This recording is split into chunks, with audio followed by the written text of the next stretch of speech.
Chapter 55. Wow, I've never seen so much food in all my life, cried Tagalong, as she and her rabbit family entered the castle's great hall.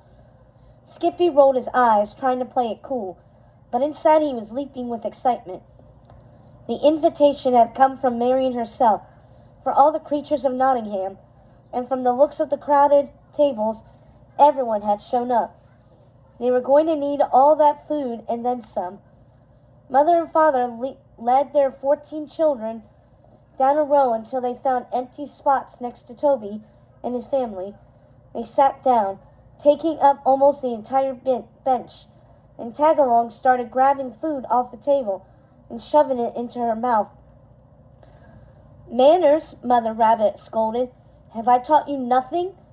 But Skippy caught a twinkle in her eye. She was happy. They were all happy. They had food. They had peace. And they even had their father back. Life was good. Thanks to me, he decided.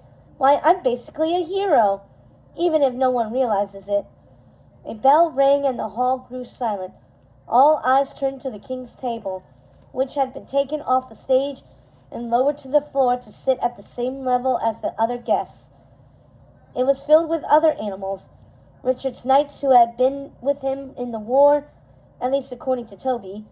They'd been imprisoned or outlawed during Prince John's reign, and now they were free. And by the looks of the food on their plates, they were ready to make up for lost time. Skippy watched as King Richard rose to his feet at the center of the table. He was dressed in a rich red robe and wore a crown that sat properly on his giant head.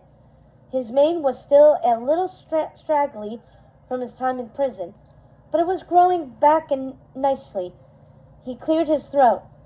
"Animals of England," he announced, "thank you for coming this evening. I can't tell you how nice it is to see all your faces again." "We like seeing your face too, my lord," yelled someone from the back. Everyone laughed, including the king. "Well, that's good to hear," he joked. Then he turned serious.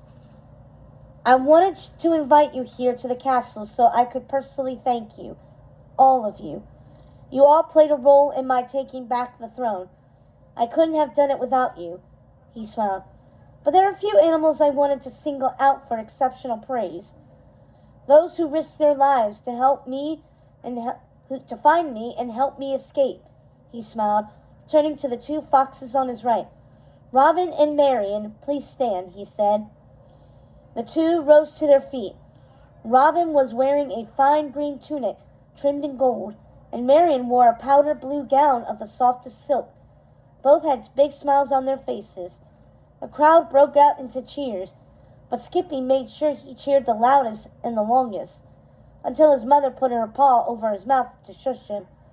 Robin bowed to King Richard. "As much as I love taking credit for things," he joked, "this honor should go straight to Marian. She's the one who never gave up on you or your kingdom. Without her bravery and her stubbornness," he winked, and everyone laughed, "we would all still be lost."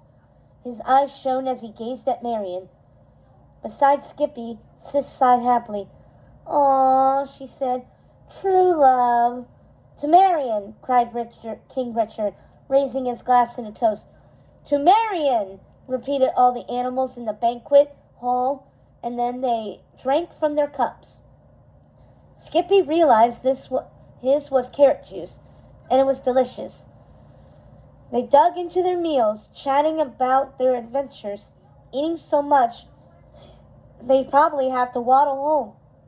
And that was all right with Skippy, as he reached for yet another portion of clover pudding.